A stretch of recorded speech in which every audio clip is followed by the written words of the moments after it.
নমস্কার বন্ধুরা, কেমন আছো সবাই? আশা করি সবাই খুব ভালো আছো। এই শীতকাল কেমন কাটাচ্ছ সবাই কমেন্টস করে জানিও। আমরা তো শীতকালটা খুব ভালো এনজয় করছি। সকাল সন্ধ্যে সব মানে সারাটা দিন শীতকালটা খুব ভালোভাবে কাটছে। তো এখন তোমাদের জন্য আমি বিকালের ভিডিও নিয়ে এসেছি। শীতকালে বিকেলবেলা কি করি আমরা দেখো। রোজ তো বাড়িতেই থাকি, সময় পায় না। ওই দিনটা সময় ছিল, মেয়ে স্কুল ছিল না। তো বিকেলবেলা ভাবলাম সবাই মিলে চলো একটুখানি ওয়াকিং করে আসি। আমার হাজব্যান্ডও ছিল, ২ মেয়ে এবং আমি। ছোট মেয়েকে ওর গাড়িতে বসিয়ে নিয়েছিলাম। আর বড় মেয়ে তো নিয়ে যাচ্ছিল আর সাথে আমরা দুজন হাঁটতে, হাঁটতে। তো যেতে, যেতে সামনেই একটা সিঙাড়া দোকান পড়েছিল, চপ সিঙাড়া। তো আমরা সেখান থেকে একটা সিঙাড়া কিনে নিলাম সবার জন্য একটা, একটা করে। গরম, গরম সিঙাড়া খেতে, খেতে সবাই মিলে পুরো ফ্যামিলি সমেত রাস্তা দিয়ে ওয়াকিং করতে এত ভালো লাগছিল তোমাদের বোঝাতে পারব না। আ যাতে তোমরা বুঝতে পারো ঠিক কতটা ভালো লাগে তার জন্যই এই ভিডিওটা করেছি। আর রাস্তায় যেতে, যেতে দেখো একটা কুল গাছ পড়েছে। দেখছি গাছ ভর্তি কুল হয়েছে। এবার কুলের সময় আসছে। কুল খেতে তো খুবই ভালো লাগে। কিন্তু সরস্বতী পুজোর আগে তো এখন কুল খাওয়া যাবে না।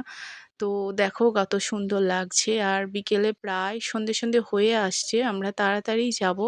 গিয়ে একটু ঘুরে আবার বেরিয়ে চলে আসবো। বাড়ি এসে আবার সন্ধে দিতে হবে, মেয়েদের পড়াশোনা করাতে হবে, সাথে একটু কফিও খেতে হবে সন্ধ্যাবেলা। পুরো শীতের পুরো মজাটাই তো নিতে হবে বলো। তো চলো আমরা আমাদের গ্রামের রাস্তা দিয়ে যেতে, যেতে কতটা সুন্দর লাগে তোমাদের একটু দেখাই।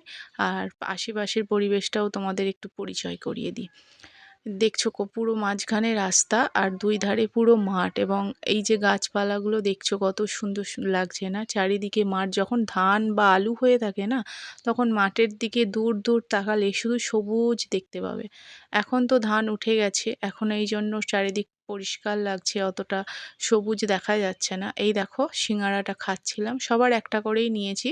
আর একটু সিঙাড়ার কুচো ছোট মেয়েকে দিয়েছিলাম। ছোট মেয়ে বলছিল, "মা আমি খাবো।" সবার কাছেই একটু, একটু করে নিচ্ছিল। একবার বাবার কাছে খাচ্ছিল, একবার মায়ের কাছে খাচ্ছিল, একবার দিদির কাছে। তো এইভাবে বিকেলটা খুব সুন্দরভাবেই কাটানো হয়েছিল। শীতকাল যে ঘরে বসে ঠান্ডার জন্য বসে থাকবে সেটা কিন্তু না। সবাই মিলে যদি এইভাবে একটুখানি বাইরে ওয়াকিং করা হয়, শরীরটা বেশ গরমও লাগছিল। আমাদের ঘুরে এসে তো আমার প্রচণ্ড গরম লাগছিল। আর একটু বেশ এনজয়ও হয়ে গেছিল। সপ্তাহে একটা দিন তো এটা করাই যায়। আর এদিকে দেখো আমাদের গ্রামের পরিবেশটা দেখো কত সুন্দর। চারিদিক এরকম জঙ্গল মতো হয়ে আছে কিছু, কিছু। আর কিছু জায়গা পরিষ্কার আছে, কিছু মাঠ, আ সাথে একটা বড় পুকুর। পুকুরটা দেখো কত বড়। এই পুকুরে জানো তো মাছের চাষ হয় এবং সেই মাছটার জন্য খেলা হয়। খেলা যেটাকে বলে, যে যতগুলো মাছ ধরতে পারবে তার জন্য একটা প্রাইজ থাকে। সবথেকে বেশি ওজনের যে মাছ পাবে তাকে সেই প্রাইজটা দেওয়া হয়। তো এই পুকুরটাতে সেটা করা হয়। যদি কখনো হয়, যদি কখনো আমি সেখানে যেতে পারি তোমাদের অবশ্যই আমি দেখাবো। তোমরা দেখতে পাবে আমি যে কথাটা বললাম সেটা কতটা সত্যি কথা। পুরো পুকুরের চারপাশে ভিড় জমে যায়। আর এই দেখো সন্ধে হয়ে গেছে তো হাঁসগুলো এবার ঘরে ঢুকে পড়ছে। সন্ধ্যাবেলা আমাদের গ্রামের দিকে এইটাই দেখতে পাবে। আ শীতকালের গুড়কাঠি দেখো আমার বাড়িতে এসে গেছে। শীতকালে গুড়কাঠি খেতে সবারই ভালো লাগে। গুড়ের জিনিসই সবার পছন্দের। তো আমিও ওইজন্য আনিয়ে নিয়েছি। কখনো, কখনো মুখের স্বাদে একটু খেয়ে নেব। তারপর এগুলোকে এখন আমি ঢেলে নিয়েছি। তারপর কৌটোতে ভরে রাখবো। যখন মন হবে একটু খেতে পারবো। এদিকে দেখো আমাদের বাড়িতে ঢালাই, মেঝে ঢালাই হয়ে গেছে। হয়ে যাওয়ার পর পাইপটা দেখতে পাচ্ছ কত বড় একটা পাইপ পড়ে রয়েছে।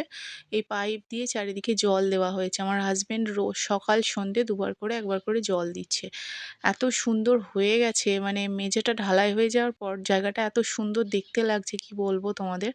তো আস্তে, আস্তে এগোচ্ছে, অনেকটা এগিয়ে গেছে কাজ। আর ছোট মেয়ের দেখো, ছোট মেয়েকে আজকে চুল কেটে দিয়েছি। এক ভর্তি চুল হয়ে গেছিল, মাথা ভর্তি।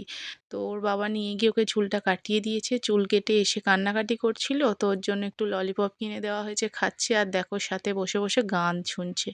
আর গানটাও দেখো কি গান শুনছে, 'না রে না আর তো পারি না।' ওর হচ্ছে এই ধরনের গান খুব চয়েস।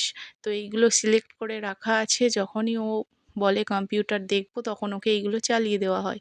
তো বসে, বসে দেখছে দেখো।